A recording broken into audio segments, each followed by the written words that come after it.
You played up all night long.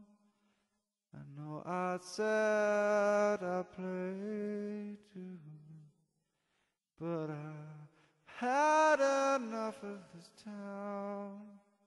If only I could get around.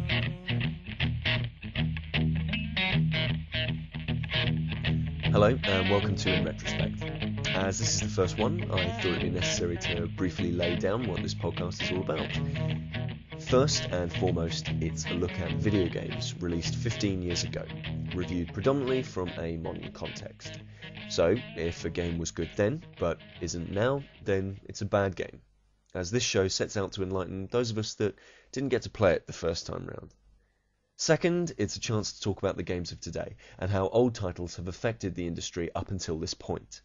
And third, it's a chance to celebrate video gaming's roots in a thoughtful and honest way. If you like this podcast, then please feel free to drop me a message at 000@hotmail.com or visit my homepage on www.freewebs.com/000. Zero, incidentally, is spelled Xero. Without further ado then, this podcast is dedicated to Mortal Kombat. At the time, I kind of missed out on Mortal Kombat. Most of my friends had a SNES and were too young to convince their parents to buy them a copy. I got to play it a few times, but I didn't spend enough time to say I was familiar with any of the characters. I am then, as such, coming into this from a purely gameplay point of view, quite fresh. The story I had always heard was pretty good, and I'm the kind of person who actually values the morsels of story milked out in early video games. I had, before playing this, watched the movie and some of the live-action series, and I really like the universe it portrays. I think thematically it's interesting to have recurring characters in a game that places such emphasis on death.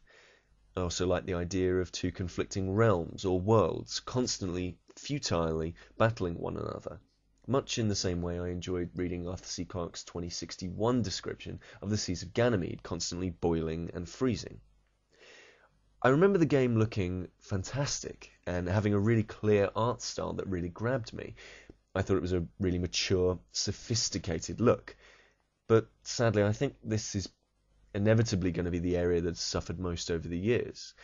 I don't think it's going to have suffered too badly, but I think we've probably dropped the technique that we use to make games like this for a reason.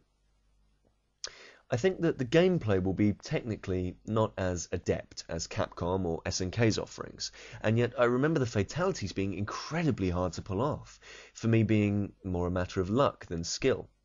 I expect it to have pretty good multiplayer, being simple enough to enjoy at any level. My feeling is that it's probably deeper than I remember it being, and will allow players who put the time in to reap the rewards. On the whole, I expect a fairly good game.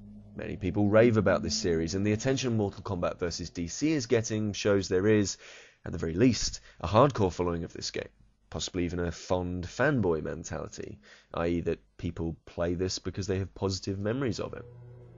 I'm excited, because as a 2D fighting fan, I love finding new games to challenge my reasonable fighting skill level.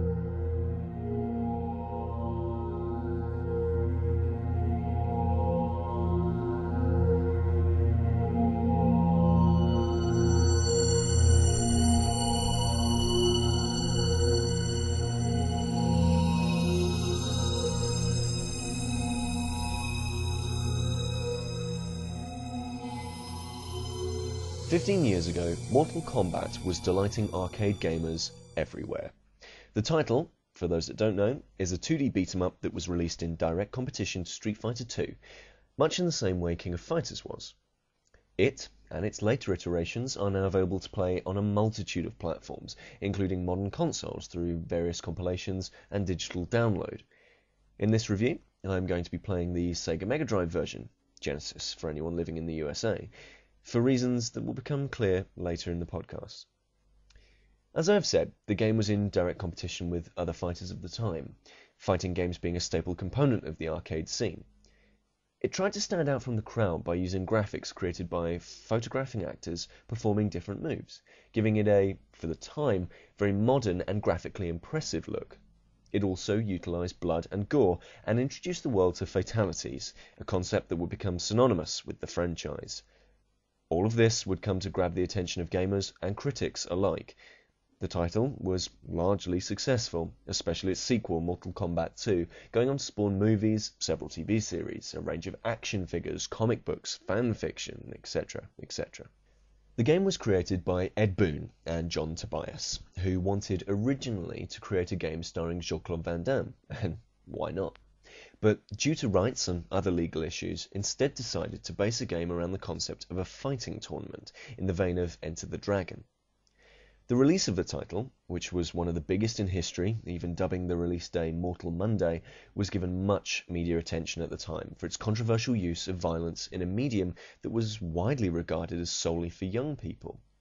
The industry obviously didn't know what it wanted to be at the time, and as such meant that different versions of Mortal Kombat are very different to one another. Most notably, Nintendo famously removing the blood from their SNES version, somewhat defeating the point of the title altogether. The Mega Drive release is very interesting for several reasons, especially in relation to its classification, as in America it was rated MA13, but contained a 7-button cheat that enabled all the gore of the original release.